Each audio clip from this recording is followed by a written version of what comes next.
Aleluia. Abra sua Bíblia no livro de Êxodo, capítulo 12, versículo 1.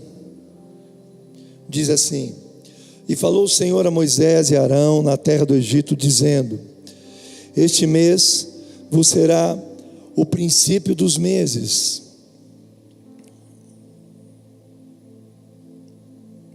Vos será o primeiro mês do ano. Falai a toda a congregação de Israel, dizendo: aos 10 desse mês, tome cada um para si um cordeiro, segundo as suas casas, as casas dos pais, um cordeiro para cada casa. Mas se a família for pequena, para um cordeiro, então tome um só com o seu vizinho, perto de sua casa, conforme o número das almas. Conforme ao comer de cada um, fareis conta para o cordeiro. O cordeiro ou cabrito será sem mácula, um macho de 1 ano, o qual tomareis das ovelhas ou das cabras, e o guardareis até o 14º dia desse mês, e todo ajuntamento da congregação de Israel o sacrificará à tarde. E tomarão do sangue, poluão em ambas as ombreiras e na verga da porta, nas casas em que o comerem. E naquela noite comerão a carne assada no fogo, com pães asmos, com ervas amargas a comerão. Não comereis dele nada cru, nem cozido em água, senão assado ao fogo. A cabeça com os pés, com a fressura, e nada dele deixareis até amanhã, mas o que dele ficar até pela manhã queimareis no fogo. Assim porém, o comereis, os vossos lombos cingidos, os vossos pés, os vossos sapatos nos pés e o vosso cajado na mão, e comereis apressadamente. Esta é a Páscoa do Senhor. E eu passarei pela terra do Egito esta noite, e ferirei todo primogênito na terra do Egito, desde os homens até os animais, e todos os seus deuses do Egito. Farei juízos, eu sou o Senhor, e aquele sangue vos será por sinal nas casas em que estiverdes. Vendo eu sangue, passarei por cima de vós, e não haverá entre vós praga de mortandade, quando eu ferir a terra do Egito. Aleluia, aleluia. Bom dia, irmãos. Hoje é uma data assim muito significativa para todos nós, né? Eu gostaria assim de dar eu acredito que você entende sobre isso, né? Você sabe o que significa essa data aqui, mas esse período aqui que nós chamamos de Páscoa, ela nasceu exatamente no capítulo 12 do livro de Êxodo, né? O que antecede o capítulo 12, o capítulo 12 é uma ordem de Deus antes da última praga que Deus enviou sobre o Egito, né? E coincidentemente, essa praga, Moisés, o povo de Israel teve durante 400 anos escravo no Egito, né? 400 anos debaixo de uma dura servidão, né? Mas a história, ela não começa aqui no capítulo 12, ela começa lá no capítulo 12 do livro de Gênesis. Um dia, quando Deus chega para um homem, né? A história aqui é a história de uma nação, mas essa história começa lá no livro de Gênesis, quando Deus ele não escolheu a nação de Israel, como a maior parte de nós às vezes acredita. Deus, ele formou a nação de Israel a partir de um homem. Um dia Deus apareceu para um homem chamado Abraão, e ele fala assim: Abraão, eu farei de você uma grande nação. E essa nação, ela nasce do amor de Abraão com a sua mulher Sara. Eles têm um filho chamado Isaac. Esse filho teve um outro filho, teve 2 filhos, Jacó e Esaú. Jacó, quem já foi para o encontro com Deus, teve aquela luta no ventre da mulher, de Rebeca, entre os dois meninos que lutavam. E a Bíblia diz que sai Esaú primeiro e Jacó sai agarrado no calcanhar dele. Então a história dessa nação, ela começa a partir da história de uma família. E Deus está formando uma história, porque no meio dessa história Deus tem um plano, Ele tem um propósito. Ele quer formar um povo, e Ele escolheu esse povo, chamado Israel, para que Israel fosse uma nação de sacerdotes. No livro de Êxodo, no capítulo 19, ele diz assim, quando Deus fala a respeito de Israel, Ele fala assim: vós me sereis um reino de sacerdotes. Se você olhar a bandeira de Israel, ela é azul e branca, não é por causa do time do Cruzeiro, ela é azul e branco porque o azul e o branco eram as cores das roupas dos sacerdotes. Então, na ideia de Israel, eles, não só na ideia de Israel, eles foram uma nação escolhida por Deus para ser luz para todas as nações. O papel de Israel era exercer um sacerdócio no mundo, para fazer o nome de Jeová conhecido a todas as nações. Então, o trabalho do diabo contra Israel era um trabalho assim, contínuo, permanente. Você percebe que Deus, Ele vai estabelecer o plano dele através da família de Abraão. Ele vai continuar o plano dele na família do filho de Abraão, que era Isaac. E Ele vai dar continuidade na família de Isaac, que era Jacó e Esaú. E depois Deus muda o nome de Jacó para Israel. E da vida de Jacó, que foi mudado para Israel, Deus gerou 12 filhos. Os 12 filhos se tornaram as 12 tribos de Israel. Essas 12 tribos, na verdade, José não era o filho, aquele filho que foi jogado, que foi abandonado pelos irmãos, jogado num buraco para morrer. Esse menino, ele tinha um desígnio sobre a vida dele, porque Deus, em toda a história de Israel, Ele tem um plano para Israel, como Ele tem um plano para a sua vida e para a minha vida. O trabalho do diabo é impedir esse projeto. O trabalho de Satanás é aquilo que a Bíblia diz, que Satanás, ele é o acusador dos nossos irmãos, que nos acusa de dia e de noite perante o nosso Deus. Então esse é o trabalho dele, impedir o seu desenvolvimento, como o trabalho dele era impedir o desenvolvimento dessa nação, que havia um propósito. Eles foram chamados para um propósito, e por alguma razão, ou por diversas razões, essa nação, ela ficou debaixo de um jugo por 400 anos. Ela ficou escravizada. Aquelas 12 tribos, os 12 filhos de Jacó, se tornaram em 12 tribos, em 12 famílias. Essas famílias foram crescendo. Rúben, Dan, Naftali, Manassés, Efraim, Judá, Benjamim, José.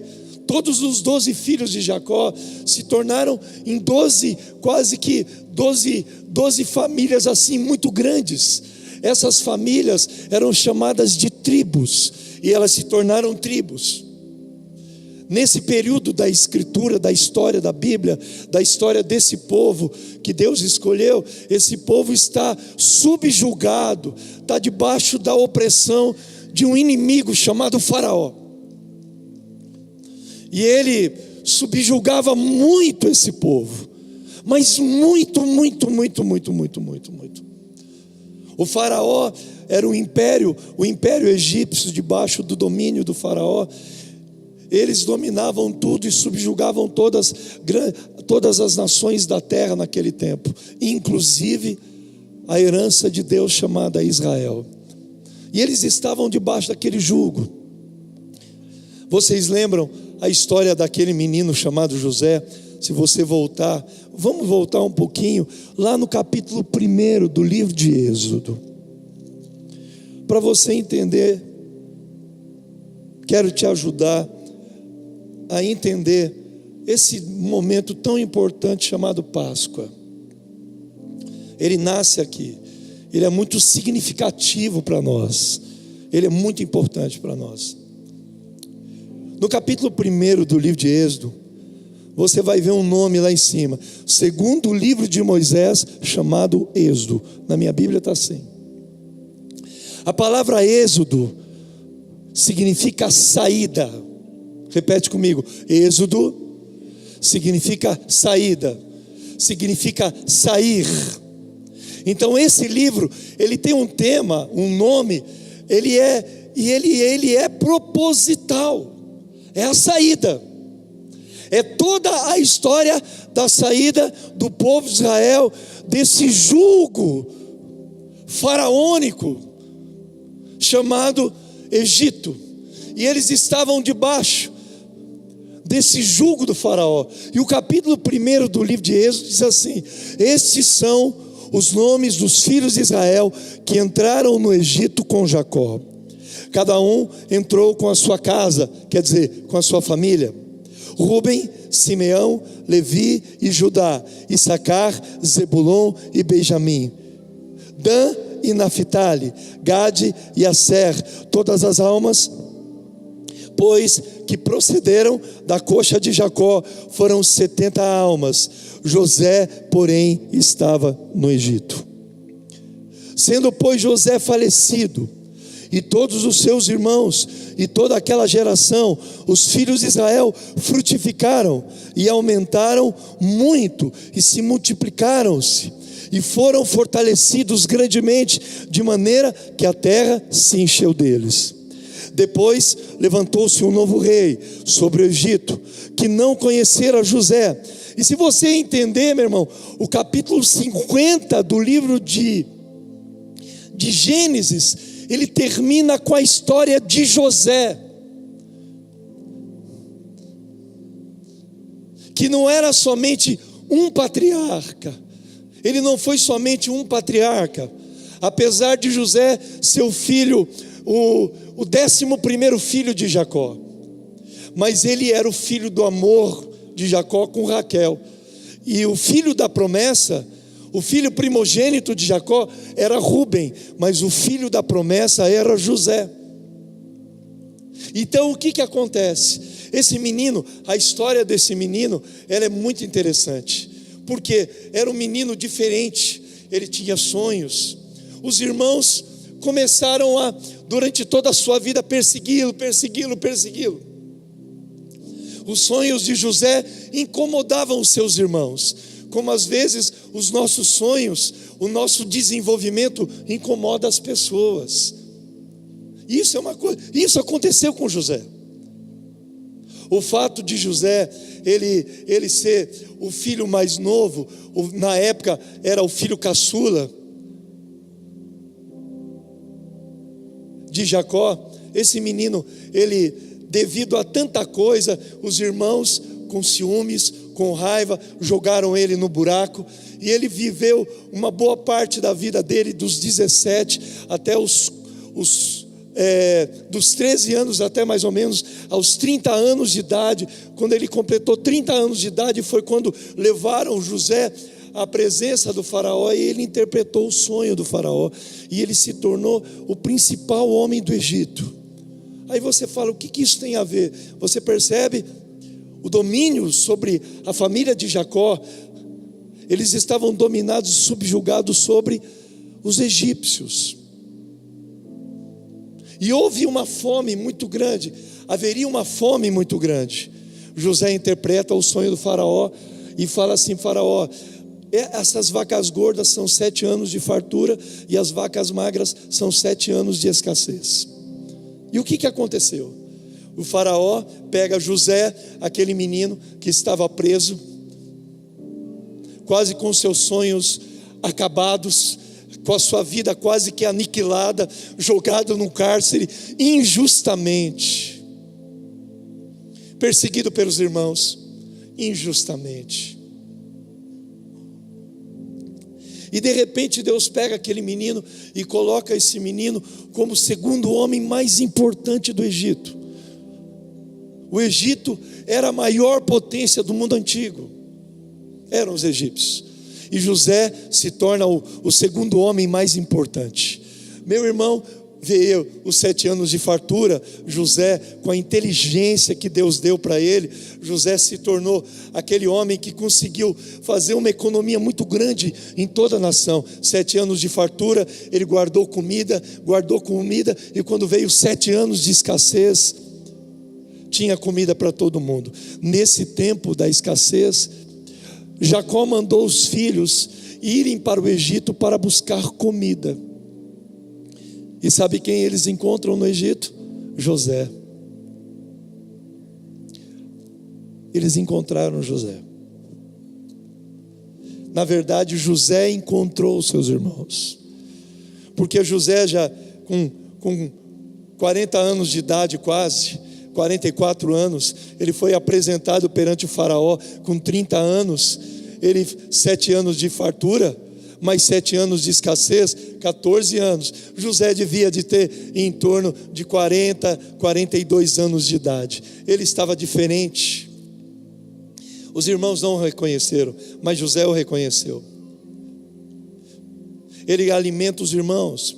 Sabe, meu irmão, quando no capítulo 49, Jacó, depois daquela reconciliação, daquele encontro tão poderoso que José teve com os irmãos, de reconciliar-se com os irmãos, o que acontece? No capítulo 50, no capítulo 49, Jacó abençoa José, e ele vai a José, Jacó está perto da morte, a morte, e ele chama todos os filhos, e ele libera uma palavra de bênção sobre cada filho, mas a palavra sobre Jacó era uma palavra diferente.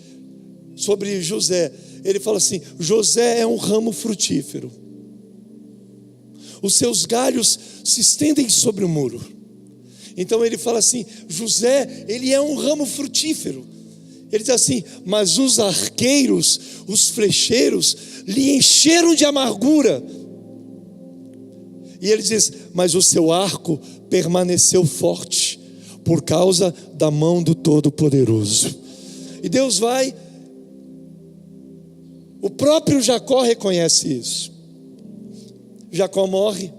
No final do capítulo 50, os irmãos de Jacó, os irmãos de José, está tudo confuso. Os irmãos de José, eles começam a ter medo, a sentir medo, e dizer assim: certamente José irá nos matar agora. Certamente José vai agora acabar com a gente. Ele vai se vingar. Porque nós fizemos muito mal para ele, muito mal. E quando ele termina, sabe, meu irmão, quando ele termina o capítulo 50, diz assim: e José disse aos seus irmãos: não temais, porventura estou eu em lugar de Deus. Então ele começa, sabe, um cara resolvido, né? Ele resolveu os problemas da alma dele, da amargura do coração dele. Ele resolve tudo aquilo, e ele entende algo maior do que isso. Ele vai além disso. Ele podia passar o resto da sua vida ressentido com os seus irmãos, mas ele decidiu outra coisa. Ele diz assim: estou eu porventura no lugar de Deus? Eu vou executar o juízo de Deus sobre a vida de vocês? Não, é Deus quem vai fazer isso. E ele diz no versículo 20 do capítulo assim: vós bem tentais mal contra mim, certamente, porventura Deus o tornou em bem. Aleluia, irmãos. Esse homem fala assim: Deus transformou o mal que vocês fizeram para mim em bem. Porque existem males na nossa vida que eles se tornam em bem, não por causa de nós, mas por causa de um plano superior, maior, que é chamado propósito de Deus. Deus não tinha um propósito na vida de Jacó, o propósito de Deus era na vida de Israel. Aí você fala, por que você está dizendo isso, irmãos? É simples. Ele diz assim: vós bem intentaste o mal contra mim, porém Deus o tornou em bem, para fazer como se vê neste dia, para conservar em vida um povo grande. Pense nisso, irmão. O propósito de Deus, qual era o plano de Deus? O plano de Deus não era preservar a vida de José. O propósito de Deus era preservar a nação de Israel, era preservar o propósito de Deus. E ele usou o mal na vida de José para colocar José num tempo, passar por um deserto muito grande, por uma dificuldade muito grande, porque Deus, ele queria, não é salvar somente a José, e nem exaltar José perante os seus irmãos, tipo assim, está vendo o que Deus fez na minha vida? Tipo beijinho no ombro.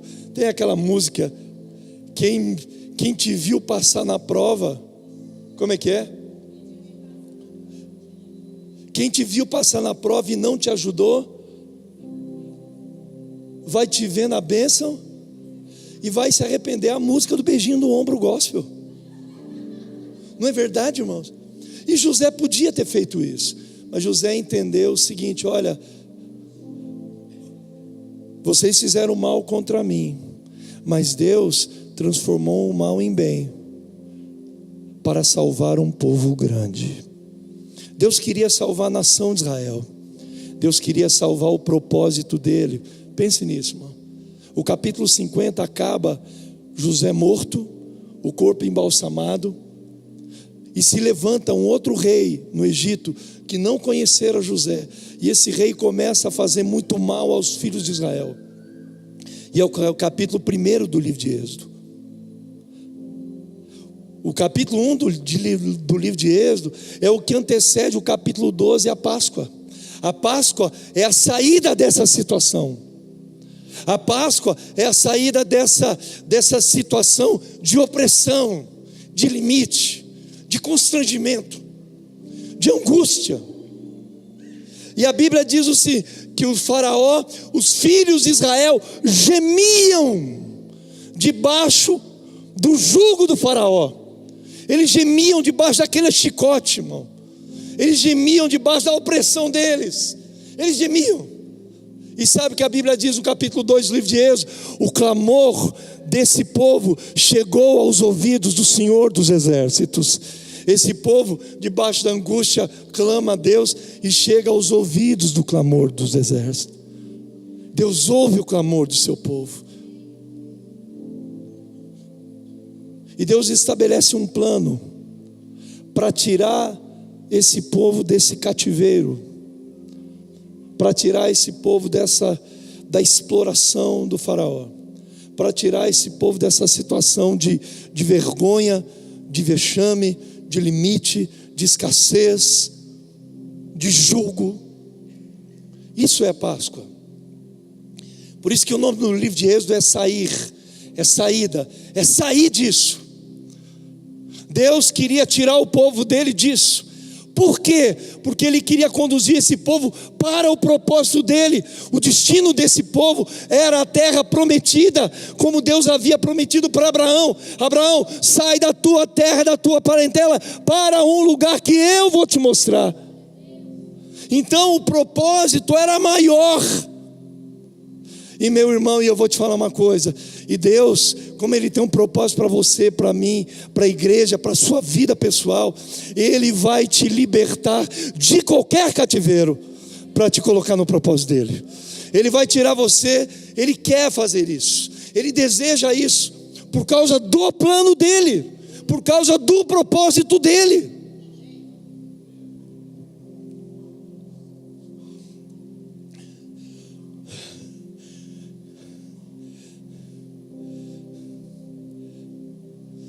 É por isso que no capítulo 12 ele diz assim, ele fala assim: vocês vão estar com as sandálias nos pés, com os lombos cingidos, cajado na mão, e comam a Páscoa apressadamente. Eu gosto da palavra apressadamente. É que não podia ser letárgico, não podia ser demorado, não podia pensar muito. Eles iam sair daquela situação. Eles tinham que estar com as sandálias nos pés. Eles tinham que estar com os lombos cingidos. Eles tinham que estar com os seus cajados na mão. E comer apressadamente.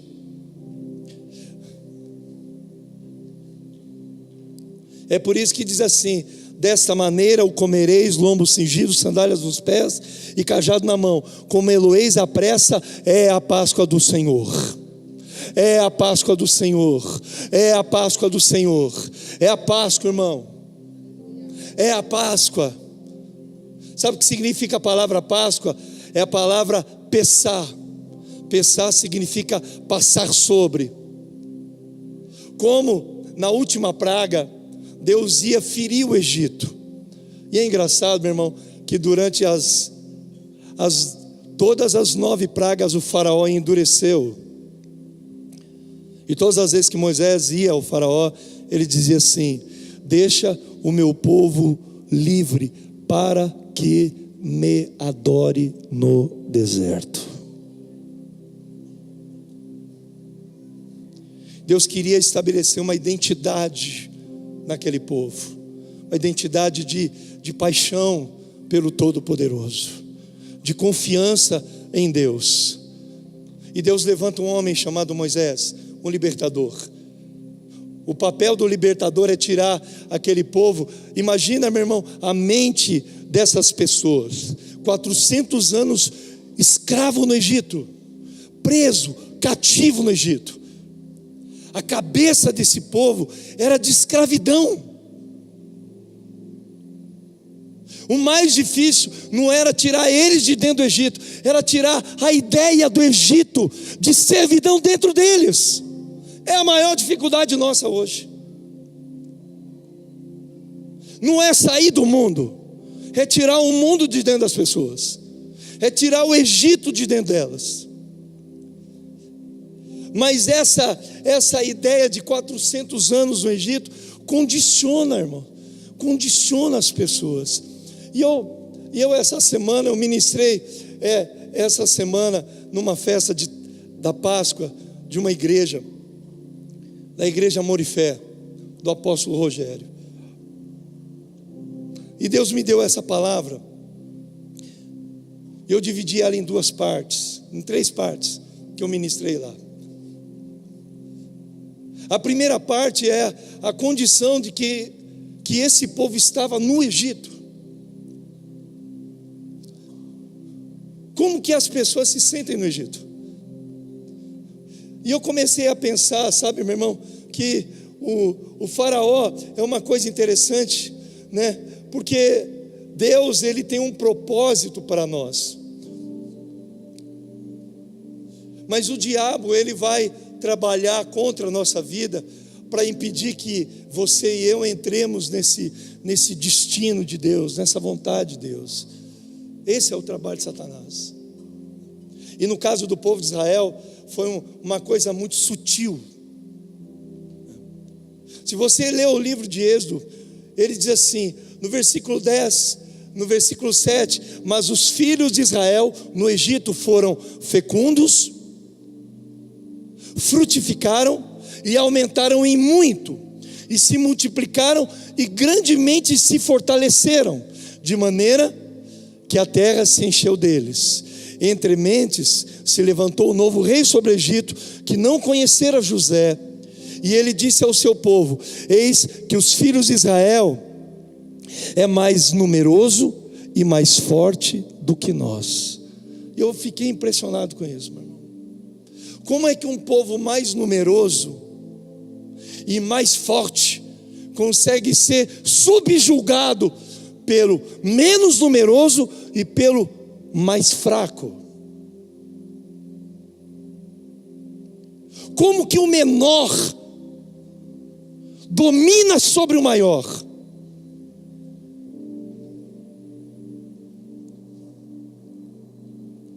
Não tem lógica isso.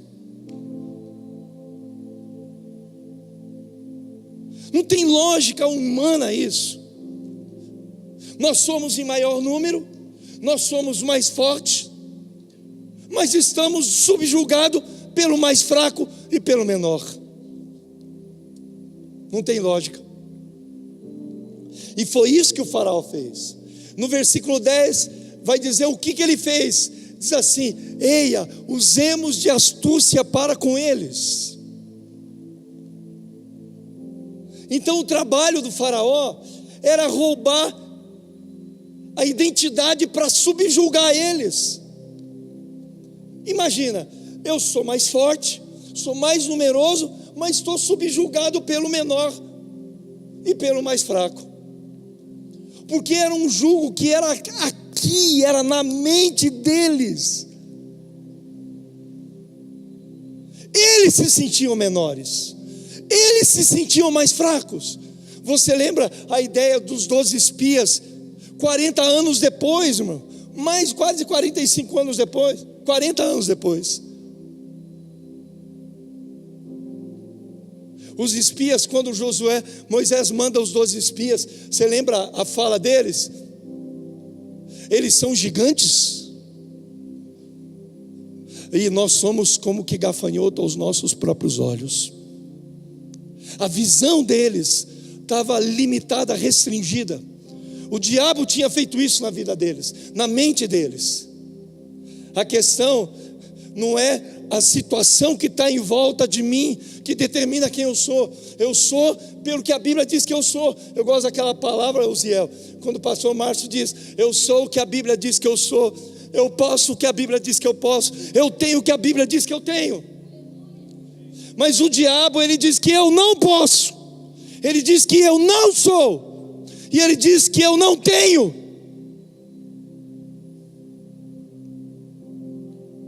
Porque a nossa condição de riqueza, de prosperidade, não é a quantidade de dinheiro que nós temos na nossa conta bancária. A nossa condição de prosperidade é aquilo que a Bíblia diz: o meu Deus há de suprir todas as minhas necessidades segundo a sua riqueza em glória. Essa é a minha condição. Mas você percebe, nós somos subjugados pelo diabo, quando o diabo, ele faz com que nós nos sintamos mais fracos, impotentes, fragilizados, menores, inferiores. Esse é o trabalho de Satanás, fazer a gente se sentir um nada, fazer com que as situações façam que a gente se sinta um lixo, mesmo sendo quem nós somos filhos de Deus. Ele nos deu o poder de sermos feitos filhos dele. Então o faraó, ele condicionou isso, ele rouba a identidade deles, de quem eles eram. Eles esqueceram de quem era o Deus deles, quem era o Deus dos pais deles. Eles eram, os pais dele eram Abraão, era Jacó, era José. Eles esqueceram a quem os pais serviam. Eles esqueceram durante aqueles 400 anos no Egito. Eles esqueceram disso. Meu irmão, José já pensava totalmente diferente. Quando termina o capítulo 50, José fala assim: os meus ossos irão repousar na terra que Deus prometeu dar ao nosso pai Abraão.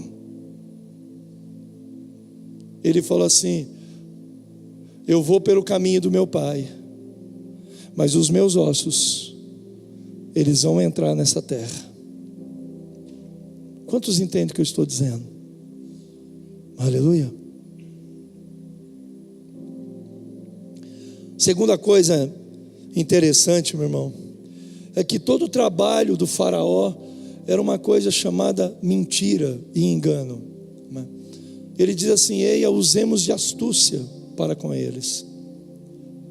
Quando a Bíblia diz em João 8,44, diz assim: o diabo é o pai da mentira, significa que toda a estratégia do diabo é uma coisa chamada mentira.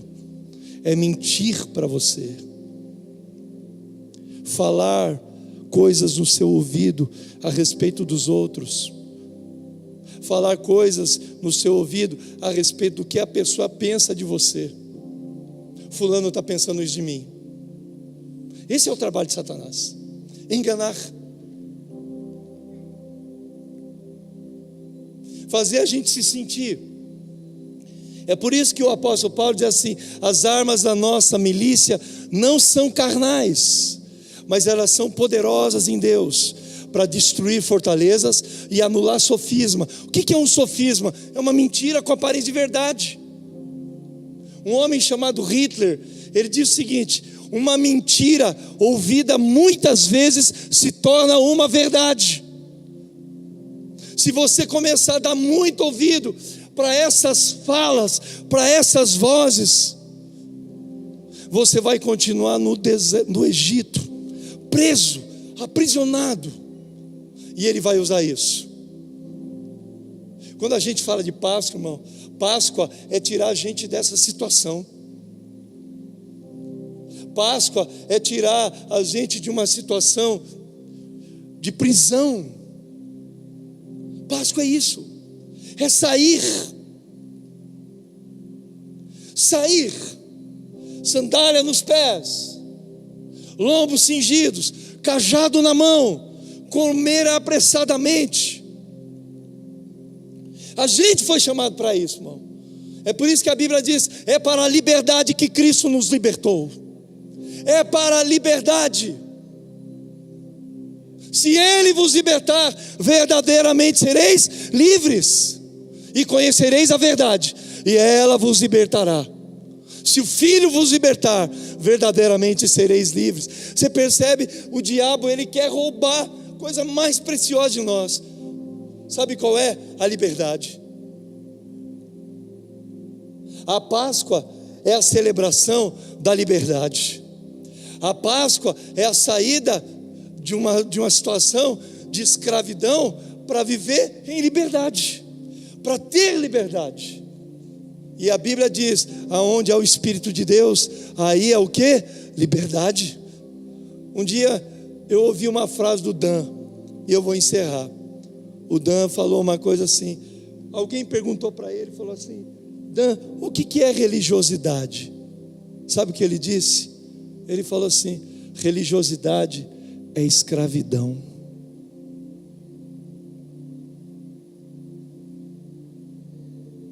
Eu estava sentado na mesa. Religiosidade é escravidão, espiritualidade é liberdade.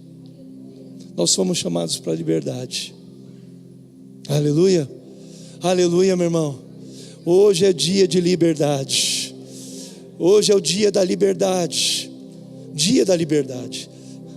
A Páscoa não é somente a saída, não é somente a libertação da operação da morte.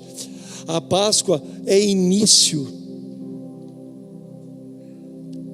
Eu nunca enxerguei isso, apesar de já por muitos anos antes da IBC celebrar as festas todo ano, mas eu nunca entendi isso, até o dia que pastor Cirilo, ele fez eu acordar para isso.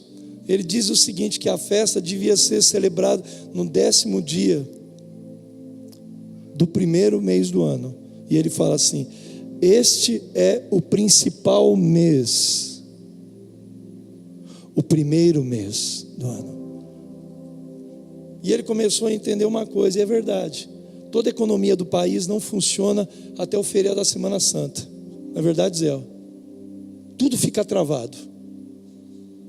Janeiro é férias, fevereiro é carnaval, março é a Semana Santa. O país trava. É impressionante. Nada funciona. Você vai para qualquer empresário e fala assim: o ano começa somente depois do segundo feriado mais importante do ano da nação. E na verdade, meu irmão, esse feriado chamado dito Semana Santa é o primeiro mês do ano, é o início, é a oportunidade de começar a vida nesse período. A Páscoa é mais do que isso. É a oportunidade de recomeço, é a oportunidade de reconstruir, é a oportunidade de você olhar para frente e falar assim: existe algo novo para a minha vida, eu estou indo para Canaã, eu estou indo para a terra, Deus está me livrando disso, é tempo de entrar no novo. É falado muito isso, ultimamente na igreja há uma expectativa tão grande. A Páscoa é uma oportunidade para isso, porque isso muitas vezes não está em volta de nós, está dentro de nós, está aqui, na nossa mente. E o Espírito Santo, Ele quer nessa Páscoa nos livrar disso, nos libertar disso, libertar de nós mesmos. Sabe qual foi a única guerra que Davi perdeu? Para quem ele perdeu? Para ele mesmo. Ganhou todas, perdeu para ele mesmo. Mas hoje é Páscoa, é dia de avançar. Aleluia, irmãos. É a ceia do Senhor, é dia de avançar. Vamos ficar em pé? Levante as suas mãos ao Senhor. Queria chamar os diáconos. Levante as suas mãos ao Senhor. Queria te convidar, meu irmão, a você levantar as suas mãos, cantar aleluia, o Cordeiro venceu. Ele venceu para a gente ter liberdade, para a gente ter liberdade. Você foi chamado para ser livre.